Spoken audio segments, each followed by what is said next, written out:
j'espère que vous allez bien. Je vous retrouve dans ce nouveau vlog dans lequel je vais pouvoir vous montrer la création de la box du mois de mars, puisque je vous ai laissé, les box du mois de février dans leur majorité avaient été envoyées, et puis là maintenant il faut s'attaquer à la box de mars, parce que en fait comme je vous avais dit, j'en ai marre d'être vraiment ric-rac en termes de délai, où vraiment à chaque fois il faut pas qu'il y ait de problème, parce que sinon vraiment c'est assez compliqué pour tout bien pouvoir envoyer en début de mois. Donc là j'ai décidé de prendre de l'avance avec la box du mois de mars, et encore je suis quand même niveau délai mieux que précédemment, mais encore un petit peu juste. Donc l'idée c'est vraiment d'enchaîner les box de mars et d'avril en termes de préparation, comme ça j'aurai vraiment de l'avance. Donc du coup ça fait quelques jours que j'ai pas filmé parce que je me suis concentrée à la fois sur des tâches administratives pas du tout intéressantes pour vous, et à la fois sur la lecture de 2 livres qui étaient clairement un peu en finale pour être dans la box du mois de mars. Donc les 2 étaient du même pays, abordaient globalement les mêmes thématiques, mais il me restait un peu à trancher sur lequel allait l'emporter sur l'autre. Et donc j'ai choisi, et je viens vous raconter un petit peu tout ça. Alors avant de vous parler du livre que j'ai choisi, je pense que c'est intéressant pour vous de savoir comment je procède pour sélectionner les livres. Est-ce que je me base d'abord sur le pays et ensuite je choisis le livre, ou est-ce que je fais l'inverse? Alors tout simplement, j'ai une liste de livres qui inclut à la fois des livres que j'ai lus et des livres que je n'ai pas lus, mais dont l'histoire m'intéresse, aussi bien pour l'histoire en tant que telle que pour la thématique culturelle qu'elle aborde.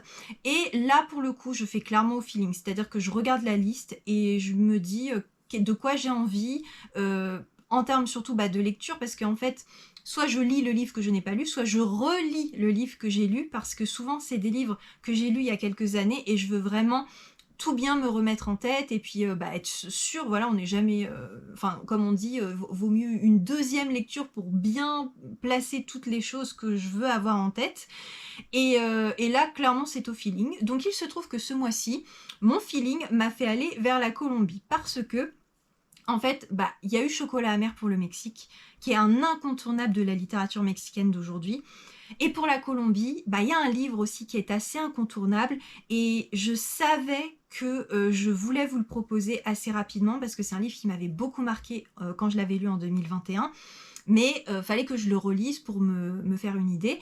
Et puis voilà, j'ai trouvé un autre livre qui est plus récent et qui lui ressemblait beaucoup, donc je voulais un petit peu pouvoir comparer.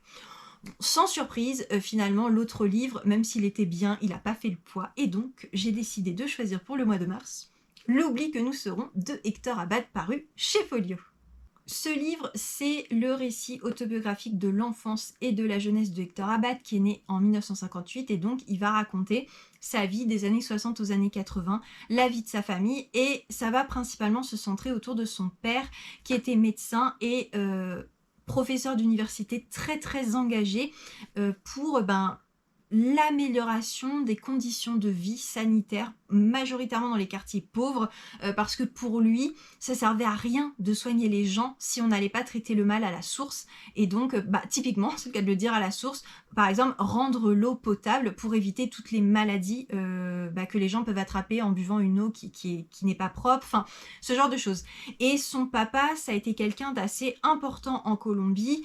Il s'est assez politisé à partir de la fin des années 70, parce qu'il était révolté des conditions de vie des gens, révolté de la situation politique du pays, où voilà, alors que les années 60 avaient plutôt été calmes après 10 ans de guerre civile ultra violente, les années 70 ont vu la violence revenir petit à petit, et alors à partir des années 80, ça a commencé à culminer.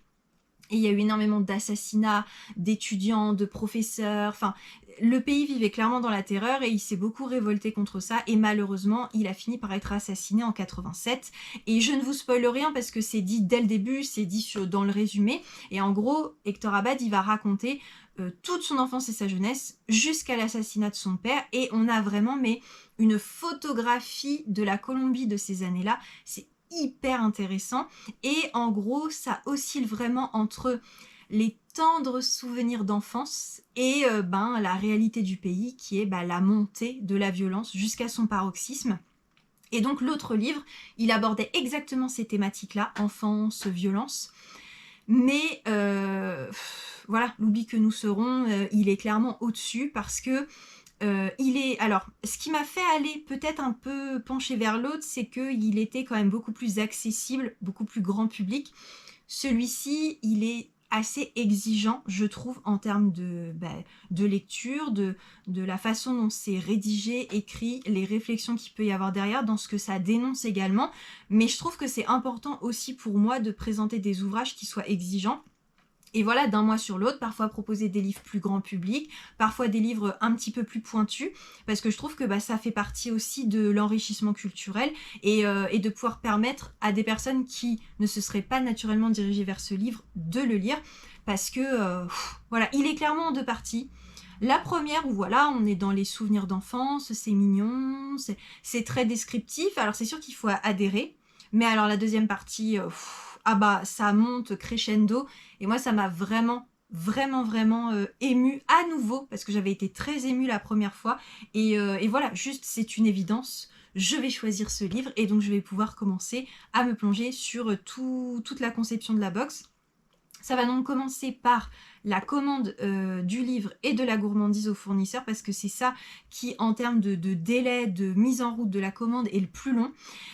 J'ai déjà une gourmandise en tête, parce que pareil, en termes de psychopathe de l'organisation, j'ai déjà listé des gourmandises un peu par pays qui pourraient être sympas à vous proposer, et donc du coup je n'ai plus qu'à contacter le fournisseur pour la voir. Voilà. Je pense que là, cette fin de semaine, je vais d'abord passer, donc comme je vous dis, les commandes, et j'ai déjà en fait le plan de la brochure en tête, parce que, ah oui, bah oui, si je ne vous précise pas, en fait, au fur et à mesure que je lis le livre, je me dis que ça pourrait être intéressant finalement de... Ouais, j'ai pas voulu me filmer pendant que je lisais et tout, mais je me dis que ça pourrait être intéressant de le faire finalement.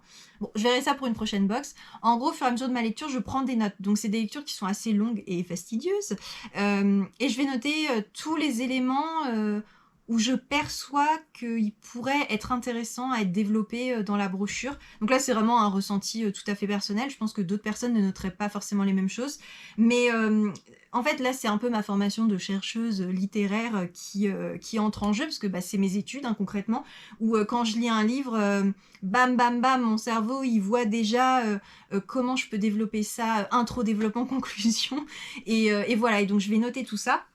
Donc là, en fait, le livre, je l'ai terminé, et je sais déjà les thématiques que je vais aborder. J'ai déjà tracé mon petit plan page par page, d'autant plus qu'il y a 3 pages qui reviennent toujours dans la brochure. Donc la première, enfin la deuxième si on prend en compte la couverture, c'est la page de présentation de Hispalibox. Je change juste le paragraphe au programme de ce mois-ci. La dernière page, c'est les coulisses de la création de la box. Donc j'essaye toujours de vous raconter dedans un peu une anecdote, comment j'ai créé la box. Donc un peu pour...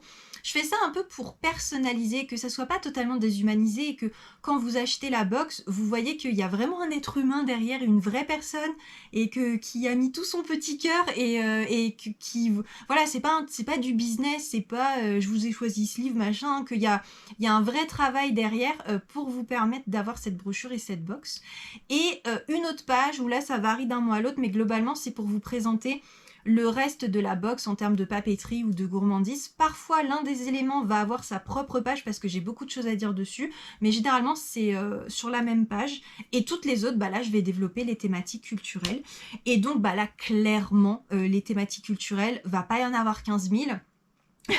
Ça va être essentiellement la situation politique de la Colombie de ces années-là, parce que en fait il y a les années 60 à 80, mais pour les comprendre, il faut remonter jusqu'aux années 50 avec la guerre civile qui a eu lieu. Et donc concrètement, il y a 40 années à bien comprendre pour justement avoir conscience de ce qui se passe en Colombie aujourd'hui. En fait, c'est des années qui ont été vraiment charnières. Et donc déjà, je pense que ça va m'occuper un moment, et ça va représenter beaucoup de pages dans la brochure. Et puis voilà, je vais faire, je pense, une présentation générale de la Colombie de ces années-là, avec la ville de Medellín, qui est quand même assez emblématique de la Colombie. Merci Pablo Escobar. Et présenter, je pense, également Héctor Abad et son père, parce que son père, comme je vous l'ai dit, c'était quelqu'un d'important pour la Colombie à cette époque-là. Alors pas forcément, toute la Colombie ne le connaissait pas forcément, mais en tout cas, dans la ville de Medellín, oui. Et je pense qu'avec tout ça, j'aurai déjà de quoi faire dans la brochure. Donc ça, je vais m'en occuper la semaine prochaine, pour que tout parte à l'impression fin de semaine prochaine, parce que comme il faut compter généralement une bonne grosse semaine, voilà, en termes de délai, ça sera bon. Et voilà, et je pense que je serai déjà pas mal.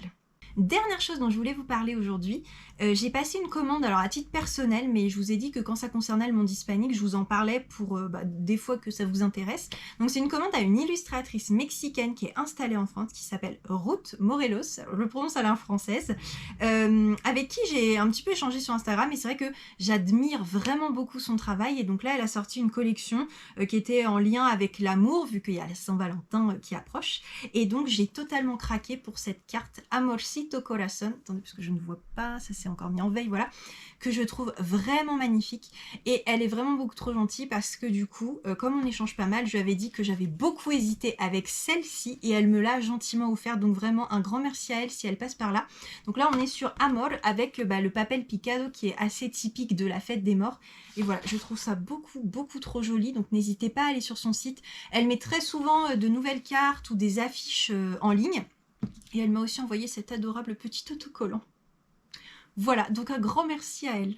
Oh là, je suis tellement contente. Je viens de faire un devis. Bon, ça m'a pris un certain temps parce que c'était le tout premier. Un devis pour un lycée. Là, c'est après seulement 2 mois d'existence. C'est... Alors attention, on ne s'emballe pas, ce n'est qu'une box par mois, ce n'est pas une box par élève. Mais en fait, pour vous rembobiner l'histoire, il y a une prof d'espagnol avec qui j'ai beaucoup sympathisé sur Instagram. Elle me suit depuis le début de Hispalibox. Elle m'avait commandé une box et là, elle m'a contactée pour me dire qu'elle s'occupe de la section LLCER. Donc, c'est l'option espagnole, si vous voulez, des premières et des terminales. Et en fait, elle adore mon concept et elle voudrait pouvoir travailler chaque mois avec ses élèves sur une box et comme ça leur permettre de découvrir des choses au travers des différentes thématiques que je peux aborder, notamment dans la brochure. Et son idée, ça serait que à la fin de chaque mois, les travaux de ses élèves soient affichés au CDI. Et du coup, là, ça serait juste pour la fin de l'année scolaire, donc jusqu'en juin, donc une box jusqu'en juin. Donc, on a fait des petites subtilités potentiellement avec une gourmandise par élève. Mais bon, forcément, comme le prix est plus élevé, il va falloir voir si le lycée valide ou quoi. Mais voilà, ça serait l'idée de dire, les élèves, ils ont leur petite gourmandise chaque mois et en plus, ils peuvent étudier l'œuvre et puis tout le contenu de ma box. Et mais je vous jure, je suis tellement... Évidemment, rien n'est fait, hein, rien n'est fait. Il faut encore que le proviseur valide le devis. Voilà. Et en plus, là, ça va être les vacances scolaires ce soir de la zone C. Donc, du coup, il faudra attendre la rentrée. Mais je suis vraiment tellement touchée qu'une professeure d'espagnol me fasse confiance à ce point, au point de proposer ce que je propose à ses élèves. Voilà, donc écoutez, on croise les doigts pour qu'à la rentrée, le devis soit accepté. Et puis, écoutez, sinon, j'ai appelé mon fournisseur pour la gourmandise. Et vous voyez, c'est ça que j'aime bien avec tout ce côté culturel, c'est que j'avais une gourmandise en tête, quelque chose qui est vraiment très typique en Colombie, mais je voulais faire d'une pierre deux coups et recommander des alfajores. Donc l'alfajor, c'est la gourmandise que j'ai mis dans la box du mois de janvier. J'en ai une là, voilà. Ce retour qui se met en veille, voilà, donc la petite gourmandise à base de confiture de lait, dulce de leche, et avec les biscuits et tout ça, parce qu'en fait, comme c'est une fabrication artisanale, la date limite de consommation est toujours très courte, et du coup, il faut que j'en recommande de façon régulière, et c'est vrai que là, je me suis dit, je pourrais faire d'une pierre deux coups, ça m'éviterait de devoir payer 2 fois des frais de port. Sauf que moi, les alfajores, il me les faut pour la semaine prochaine.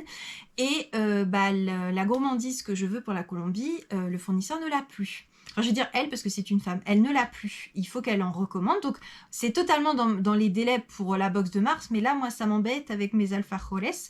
Et donc, elle m'a dit, moi, j'ai d'autres produits colombiens. Au pire, regardez si quelque chose peut aller avec votre box. Et en fait, oui, il y a une gourmandise qui m'a sauté aux yeux. Et je me suis dit, mais... ça irait encore mieux que ce que j'avais choisi, parce que je m'étais dit livre incontournable, gourmandise incontournable. Mais là, on est sur quelque chose qui fonctionne aussi, puisque comme le livre va osciller entre les tendres souvenirs d'enfance et la montée de la violence, et ben pourquoi pas prendre une gourmandise qui soit totalement régressive. Ça, c'est le mot qu'ils emploient dans Top Chef, régressif. Et en fait, du coup, j'ai choisi une sucette qui contient un chewing-gum. Alors ça, mais c'est le truc, mais moi, quand j'étais petite, mais ça, j'adorais ça.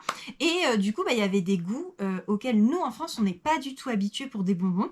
Et enfin, en tout cas, c'est rare, ça peut se trouver, mais c'est rare. Et du coup, j'ai pris fruit de la passion. Je me dis, une sucette fruit de la passion, je suis curieuse de voir ce que ça peut donner. Et en plus, avec le chewing-gum, enfin voilà. Et en plus, la couleur va avec le livre L'oubli que nous serons, puisque c'est dans les teintes un peu jaunes, donc ça va rappeler ça. Non, impeccable, je vous le dis. Donc voilà, donc du coup, ma commande est passée. Il reste la commande du livre, mais on s'est eu au téléphone, elle m'a dit, on verra ça lundi. Donc bah écoutez, voilà. Et sinon, j'ai aussi reçu ma commande de carton. Alors ça ne vous intéresse pas spécialement, mais je vous le dis. Parce que, bah, en fait, là, pour l'instant, j'avais des cartons pour mettre 3 box dedans, ou une box et un mug. Et je me suis dit, ben, là, vu qu'il va commencer à y avoir de plus en plus de box sur ma boutique, on ne sait jamais. Quelqu'un qui arriverait et qui prendrait toutes les box, et ben j'ai pas de carton pour tout faire rentrer dedans. Donc voilà, du coup, et puis pareil pour le mug, je me suis dit quelqu'un qui achèterait le mug tout seul. Mais en fait, le carton que j'ai, je me suis rendu compte, il est un peu grand quand même, ça m'oblige à mettre beaucoup de bourrage. Je trouve ça dommage. Donc j'ai commandé des petits cartons vraiment à la taille du mug. Et voilà, ça fait partie de la logistique à laquelle il faut penser. Et puis bah écoutez, voilà un petit peu ce que je voulais vous raconter aujourd'hui.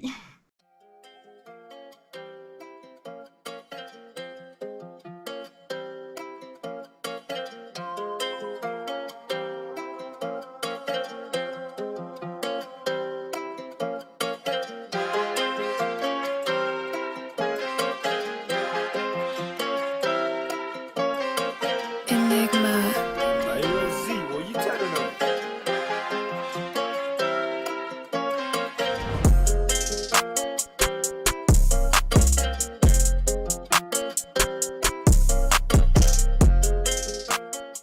Je vous retrouve mardi après mon premier week-end de 2 jours, rien que pour moi, depuis facile 2 mois, je pense. J'avais oublié ce que c'était que d'avoir un week-end de 2 jours où on fait des choses pour soi, on se détend, voilà. Donc ça m'a fait beaucoup de bien, je vous avoue. J'en ai profité pour regarder le film L'oubli que nous serons, donc celui qui était sorti en 2021 et qui du coup a donné la couverture du livre puisque c'est son affiche qu'il y a dessus. Et je vous avoue que, alors c'est pas que j'ai été déçue, mais c'est vraiment pour moi le genre de film où les deux, que ce soit le film ou le livre, apportent quelque chose. Parce que le livre permet vraiment d'apporter une dimension visuelle, oui, forcément, c'est un film, mais je veux dire de se plonger clairement dans l'ambiance de la Colombie. Et en plus, voilà, ça parle espagnol. Enfin, je vous conseille vraiment de le voir en espagnol avec les sous-titres en français, parce que ça crée vraiment quelque chose que le livre forcément ne peut pas apporter. Mais bah, c'est hyper compliqué de synthétiser en 2 heures tous les souvenirs que Hector Abad raconte dans le livre, et donc forcément que le réalisateur a dû faire des choix, et honnêtement, le plus important y est, l'émotion surtout sur la fin y est, donc c'est quand même un film que j'ai bien aimé, mais c'est vrai que j'ai regretté que sur certains aspects, il n'est pas traité de façon plus approfondie, parce que je trouve que quelqu'un qui n'aurait pas lu le livre et qui voit le film, je trouve qu'il y a des choses qu'on ne comprend pas forcément très bien, ou en tout cas on ne comprend pas l'impact que ça a eu dans la vie de Hector Abad, et notamment le drame que connaît la famille dans les années 70. Bon, je vous spoil pas, même si au final c'est dit dès le début du livre, donc bon, mais voilà, ils connaissent un drame, et dans le livre c'est vraiment décrit, on comprend vraiment à quel point ça a impacté la famille, et il y a eu un avant et un après, et aucun d'eux n'en est sorti indemne. Et je trouve que dans le film, on n'en prend pas vraiment conscience, et je trouve qu'on comprend pas totalement. Donc ceux qui ont vu le film et lu le livre, je veux bien que vous contactiez pour qu'on puisse en discuter, parce que moi c'est vrai que voilà, c'est peut-être le seul point où j'ai été un peu déçue, mais en tout cas c'est vraiment une adaptation qui est à voir, je trouve, donc je pense que je vais en parler dans la brochure. Et du coup, j'ai envoyé donc le devis pour la commande de livre, donc ça y est, elle aussi, comme la gourmandise, elle est dans les tuyaux, donc je peux vraiment me concentrer maintenant pleinement sur la papeterie. Papeterie, donc sur laquelle j'ai commencé à me mettre, donc pour que vous puissiez un peu visualiser, en gros, l'ambiance, on va dire, de la brochure en termes de... Enfin, le design plutôt que l'ambiance, c'est la couverture du livre qui va me la donner, parce que je vais essayer de faire quelque chose qui est dans les mêmes tons. Autant vous dire que le jour où je vais tomber sur un livre dont la couverture est en noir et blanc, ça va poser un peu problème, mais bon, je trouverai. Là, pour l'instant, c'est facile parce que j'ai des couvertures super colorées. Donc là, je suis partie dans un truc un peu turquoise avec du jaune. Je suis assez contente de ce que j'ai fait. Je pense que je vous montrerai quand ce sera fini, parce que là, mon côté perfectionniste, je pense, ne va pas supporter de montrer quelque chose qui n'est pas fini. Mais voilà, donc du coup, comme j'avais déjà choisi les thématiques, bam, bam, bam, j'ai mis les titres. Et là, je suis partie depuis 2 jours dans la synthèse de 40 ans de conflits politiques et armés en Colombie. Et je vous avoue que depuis hier, je me dis, mais pourquoi je fais ça en fait? Pourquoi je m'impose ça? Parce que c'est tellement complexe. Déjà de réussir à bien cerner tous les tenants et les aboutissants, mais surtout d'en extraire juste ce qu'il faut pour que vous ayez les grandes lignes dans la brochure et que vous puissiez dire ah mais moi je connais, moi le conflit de la Colombie, années 50, années 80, je peux te raconter. Voilà, le but de la brochure c'est ça. Mais avant d'arriver à ce résultat, il y a moi et mon petit cerveau qui travaillons d'arrache-pied pour réussir à... Voilà. Et franchement, je vous avoue que depuis hier, mais je suis assez contente du résultat. Je trouve que j'ai vraiment réussi à bien synthétiser, d'avoir les événements importants, les personnalités importantes et les enjeux majeurs. Et voilà, donc une bonne chose de faite. Il me reste 1 ou 2 pages à faire, mais c'est vraiment des pages beaucoup plus simples. Et je vais travailler également sur la carte et le marque-page. Je vous avoue que quand j'ai commencé la brochure, comme très souvent, je ne savais pas trop ce que j'allais mettre en carte et en papeterie. Et puis au fur et à mesure, les idées me viennent. Donc là, étant donné que la brochure, je pars vraiment dans le côté plus sombre du livre avec tout le contexte politique et la violence et tout ça, je me suis dit que le reste de la box devait contrebalancer. Et donc déjà, il y a la gourmandise qui va rappeler du coup l'enfance. Et j'ai choisi de faire une carte avec une citation du livre.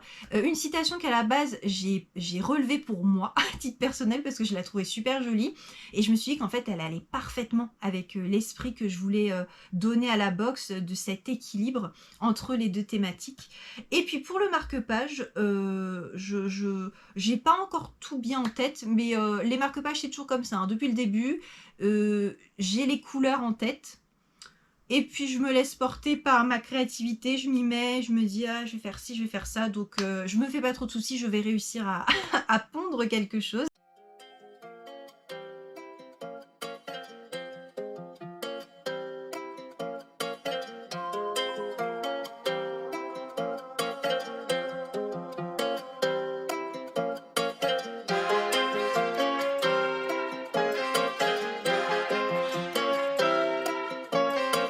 Enigma. Hey, yo, Z, what you telling them?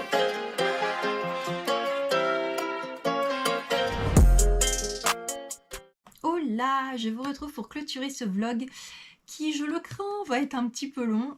Franchement, gros échec par rapport à ce que je vous ai dit la dernière fois, qui était que je voulais faire un vlog d'une semaine sur l'autre. Ça dépendait si j'avais beaucoup de choses à dire, pour faire des vlogs plutôt de 20 minutes. Et là, j'avais beaucoup de choses à dire, mais j'avais vraiment envie que vous ayez un vlog création de la box de A à Z. Si je coupais, ça n'avait plus aucun sens. Donc voilà, mais en tout cas, je vais arrêter le vlog ici. J'ai juste encore quelques petites choses à vous dire. Encore.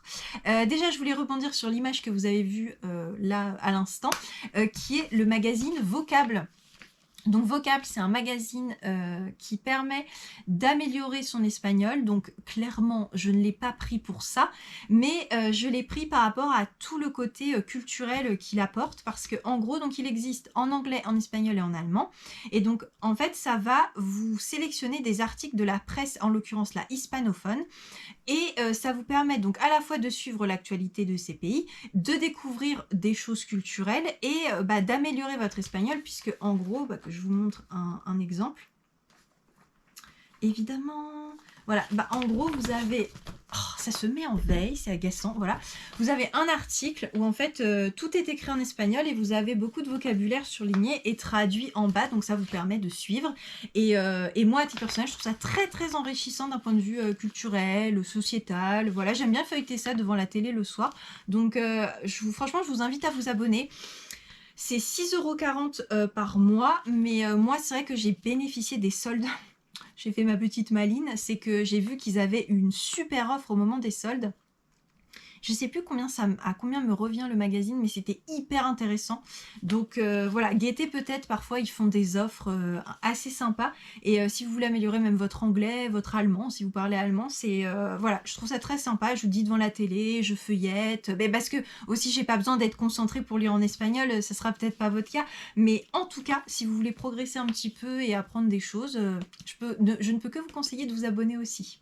Et je précise que ce n'est pas du tout un partenariat ou je ne sais quoi, c'est vraiment un abonnement que j'ai pris voilà, pour moi, par rapport à Hispalibox, pour potentiellement m'inspirer de certaines thématiques ou voilà, que sais-je, pour m'enrichir culturellement. Absolument pas un partenariat. Sinon, ça y est, la commande de papeterie est partie. J'y ai ajouté aussi les cartes de visite parce que à chaque fois, je me dis, il faut que je profite de ma commande de papeterie pour faire des cartes de visite. Et à chaque fois, j'oublie. Et là, je me suis dit, non. Là, tu penses à faire tes cartes de visite. Parce que les dernières que j'avais en date, eh ben, je n'avais même pas encore trouvé Hispalibox comme nom. Voilà, ça date d'avant. Donc, il était temps que je mette à jour. Et en même temps, c'était un peu... J'étais contente, quoi, de me dire, wow, que de chemin parcouru. Donc voilà, toute la commande est partie. Donc, je vais vous montrer... un petit peu, je vais vous tourner sur mon ordinateur pour que vous puissiez voir. Et franchement, je suis très contente du résultat final. J'ai fait relire du coup la brochure, donc clairement là en l'occurrence à mes parents, parce que chacun de mes parents a une façon très précise de relire et ne va pas du tout cibler les mêmes choses. D'un côté, j'ai plus l'orthographe, la grammaire, la conjugaison, vraiment clac-clac au niveau de la langue. Et de l'autre, je vais plus avoir... le contenu global, comment les éléments sont mis, le sens de ce que je dis, des phrases qui sont peut-être pas terribles, enfin voilà, et le combo des deux, voilà, mes parents sont géniaux, le combo des deux, moi ça me fait une relecture top de chez top, donc ça y est, c'est relu, c'est envoyé, et franchement, je suis contente parce que on est le 15 février, et du coup ça veut dire que je vais recevoir ma commande vers le 25 par là février, et même peut-être avant. Et du coup, voilà, tout est dans les tuyaux, tout va arriver. Je suis contente là, on est à la moitié du mois et c'est un poids en moins. Du coup, voilà à quoi va ressembler la couverture de la brochure. Je vous avoue que je suis assez contente là du rendu avec les couleurs. J'ai pas mal fait d'essais, voilà, je suis contente. Bon, allez, je vais vous montrer donc la page, comme je vous disais, de présentation qui est toujours la même. Je change toujours juste cette petite partie-là là, au programme de ce mois-ci. Et voilà, je vous montre aussi la première page où je vous présente clairement le livre avec des petites vagues de drapeaux colombiens. Et voilà, et je vous laisse le reste en suspense pour ceux qui commanderont la box. Voilà du coup la carte avec la super citation que je trouve absolument magnifique. Et du coup, j'ai repris vraiment exactement le même modèle que la couverture de la brochure pour qu'il y ait vraiment une cohérence au niveau du design. Et voilà le marque-page. Je vous avoue que j'ai hésité à ajouter d'autres éléments, mais j'aimais bien ce côté très épuré avec juste la pile de livres. On a le fond qui rappelle du coup le design de la brochure et de la box. Et là, en fait, les livres, si vous avez bien fait attention, sont dans l'ordre du drapeau colombien. Donc ça faisait un petit clin d'œil. Et voilà, je suis assez contente du résultat final. Du coup, j'ai hâte de voir ce que ça va rendre. Voilà, je vais clôturer ce vlog vraiment ici. Je vous ai vraiment montré la conception de la box du début à la fin. Si vous voulez plus de précisions sur certaines choses, n'hésitez pas à me le dire en commentaire et j'essaierai de vous montrer dans les prochains vlogs. Et puis écoutez, je vous retrouve dans pas longtemps dans une nouvelle vidéo pour continuer les coulisses de tout ça. Et puis j'espère que ça vous aura plu, voilà, même si j'aurais beaucoup trop parlé. Sur ce, écoutez, je vous dis à très vite. Hasta luego!